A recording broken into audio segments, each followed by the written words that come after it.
Noong dekada 70, sa isang liblib na baryo sa probinsya ng Batangas, may isang matandang puno ng balete na sinasabing may mga lihim na taglay.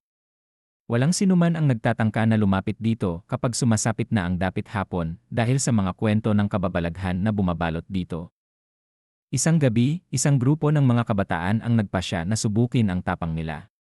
Sila ay sina Mark, Joseph, Lani, at Aida, mga kababata na mahilig sa mga usapang takutan. Ang hamon nila, lapitan ang puno ng balete at mag-iwan ng tanda upang patunayang hindi sila natatakot.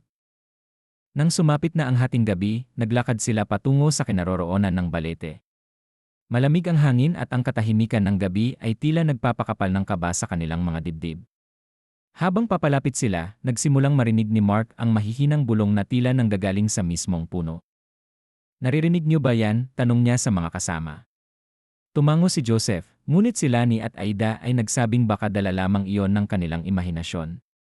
Nagdesisyon si Aida na ang mag-iwan ng tanda ay isang maliit na pulang laso na itatali niya sa isang sanga ng balete. Habang tinatali niya ito, biglang lumakas ang hangin at tila may malamig na haplos na dumaan sa kanyang batok. "Tara na, tapos na," sabi ni Joseph na halatang kinakabahan na rin. Pag-uwi nila, naisipan nilang huwag nang ikwento sa iba ang kanilang ginawa.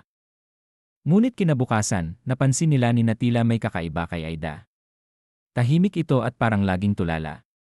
Nang tanungin nila ito, sinabi lamang nito na masama ang pakiramdam niya. Makalipas ang ilang araw, bigla na lamang nawala si Aida. Naghahanap ang buong baryo, ngunit walang makapagturo kung saan siya nagpunta.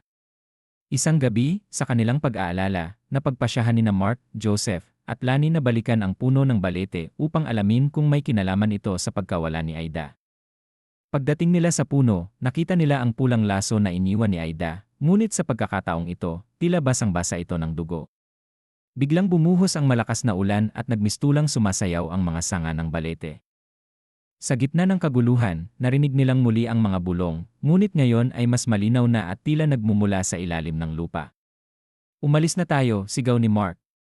Ngunit bago sila makaalis, lumitaw ang isang anino mula sa likod ng puno.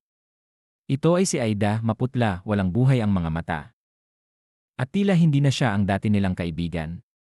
"Bakit kayo bumalik?" tanong niya, ngunit ang tinig ay malamig at tila hindi na siya. Nagtakbuhan ang tatlo pabalik sa baryo, ngunit mula noon, hindi na sila muling nakakita pa kay Aida. Ang puno ng balete ay iniwasan ng mga tao sa baryo, at lumipas ang panahon, patuloy ang mga kwento ng kababalaghan tungkol dito. Hanggang ngayon, may mga nagsasabing sa tuwing sasapit ang hating gabi at magpapakita ang buwan sa langit, makikita ang anino ni Aida sa ilalim ng puno ng balete, naghihintay ng mga kaluluwang matapang, o marahil, mga walang kamalay-malay, na susubok sa kanyang lihim na kapangyarihan.